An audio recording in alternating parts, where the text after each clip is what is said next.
Amigos queridos, irmãos, sejam muito bem-vindos a mais um momento de prece do Lar de Fabiano de Cristo.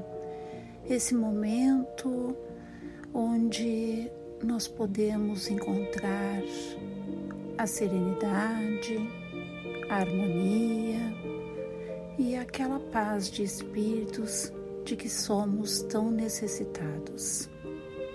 E para isso, procuremos acerenar os nossos pensamentos, deixando aquelas coisas do nosso dia a dia de lado, buscando a conexão com o mais alto, possibilitando assim a aproximação da espiritualidade amiga, do nosso anjo de guarda, que estão sempre tão atentos às nossas necessidades físicas e espirituais. E na tarde de hoje, somos convidados à reflexão do capítulo 167 do livro Caminho, Verdade e Vida, psicografado por Chico Xavier e de autoria de Emmanuel, e cujo título é Na Oração. Bem, só aqui nós já podemos fazer uma reflexão. Podemos nos perguntar como oramos, com que sentimento nós oramos, em qual posição eu estou quando eu oro, como eu me coloco. Qual a minha disposição espiritual na oração? Bem, por muitas vezes, nós acabamos misturando aqueles anseios das nossas imperfeições, das nossas paixões, com esse recurso divino. Muitas vezes deixa de ser uma busca da comunhão com o mais alto e passa a ser como que uma postura de rebeldia da criatura que deseja descer o Criador ao plano das nossas paixões e dos nossos caprichos. Então, já podemos refletir o que nós temos colocado na nossa oração. Lembrando uma questão do Livro dos Espíritos que diz que o essencial não é orar muito, mas orar bem. O comentário de Emmanuel se dá em torno de Lucas, capítulo 11, versículo 1, que diz: Senhor, ensina-nos a orar. E aqui entramos novamente na dimensão do que seja orar. Sabemos que orar é estar conectado com Deus por meio dos nossos sentimentos, da nossa postura, quando agimos com amor e brandura. Não deveria ser somente um momento de pausa para conversar com o Pai.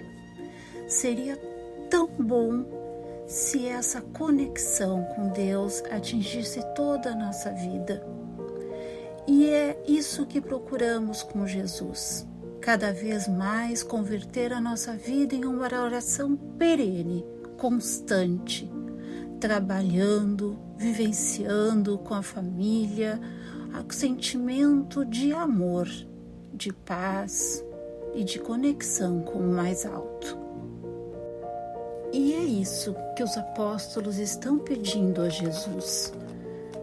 Jesus nos ensina a manter a comunhão com o divino a todo momento, a aprofundar esta comunhão, essa conexão com o mais alto. E Emmanuel então nos diz: a prece, nos círculos do cristianismo, caracteriza-se por gradação infinita em suas manifestações, porque existem crentes de todos os matizes nos vários cursos da fé. Bem, a gente sabe que nós todos que aqui estamos em um patamar do nosso processo evolutivo diferente. E isso se reflete na prece, que é, por sua vez, reveladora do nosso íntimo.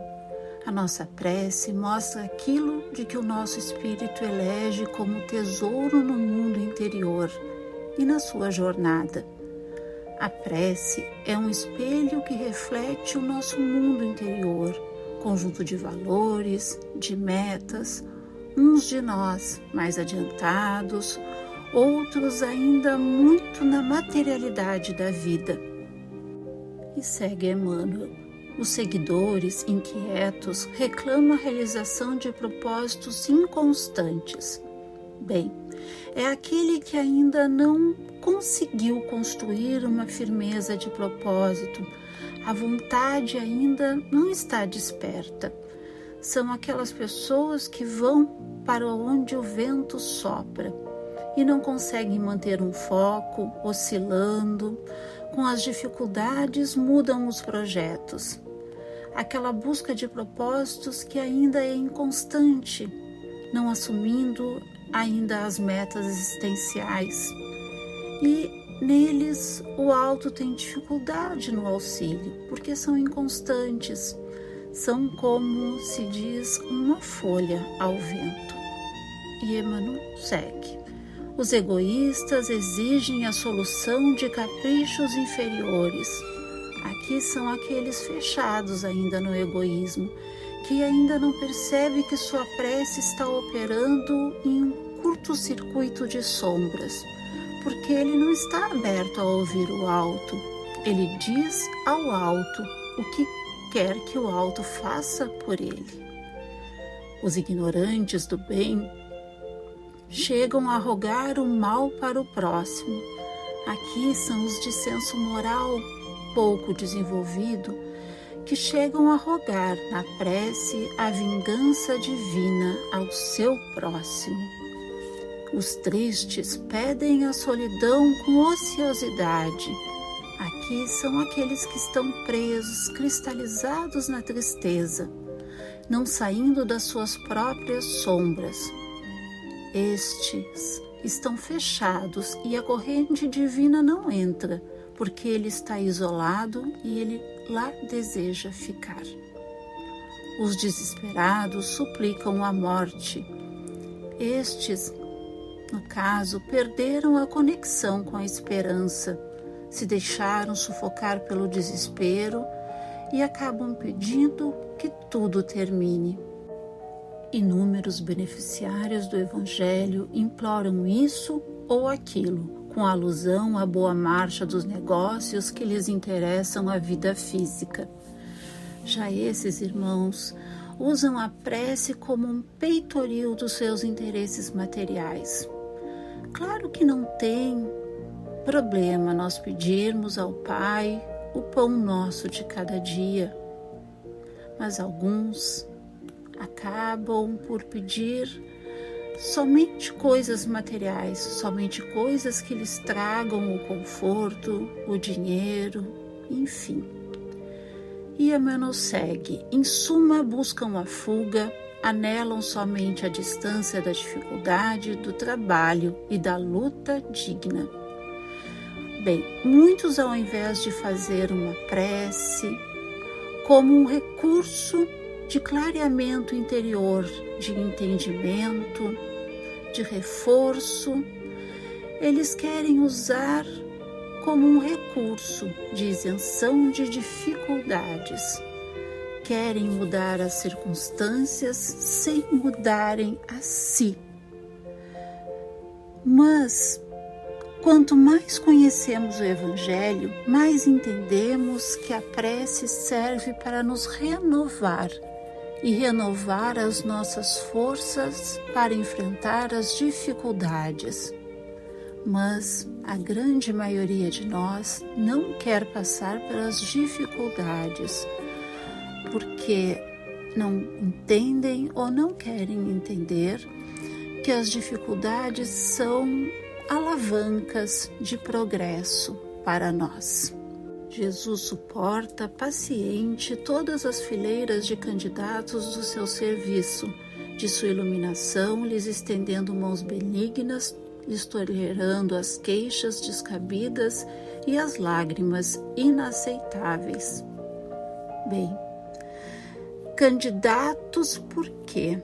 Porque não estão dispostos a servir, a aprender ou a ceder. Comparecem para acolher de Deus aquilo que eles querem ou que eles esperam.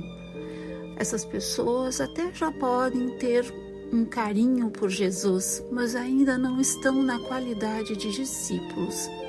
Muitos querem que o Cristo os sirvam ao invés de servi-lo, mas Jesus nos aguarda pacientemente. E Emmanuel, todavia, quando aceita alguém no discipulado definitivo, algo acontece no íntimo da alma contemplada pelo Senhor. É aquele discípulo humilde.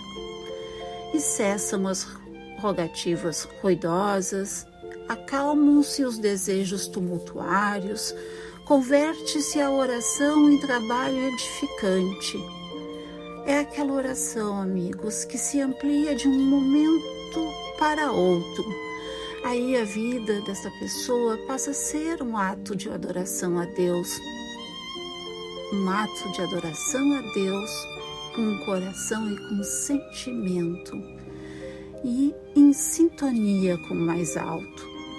O discípulo nada reclama e o mestre lhe responde às orações, modificando-lhe a vontade todos os dias, alijando-lhe do pensamento os objetivos inferiores.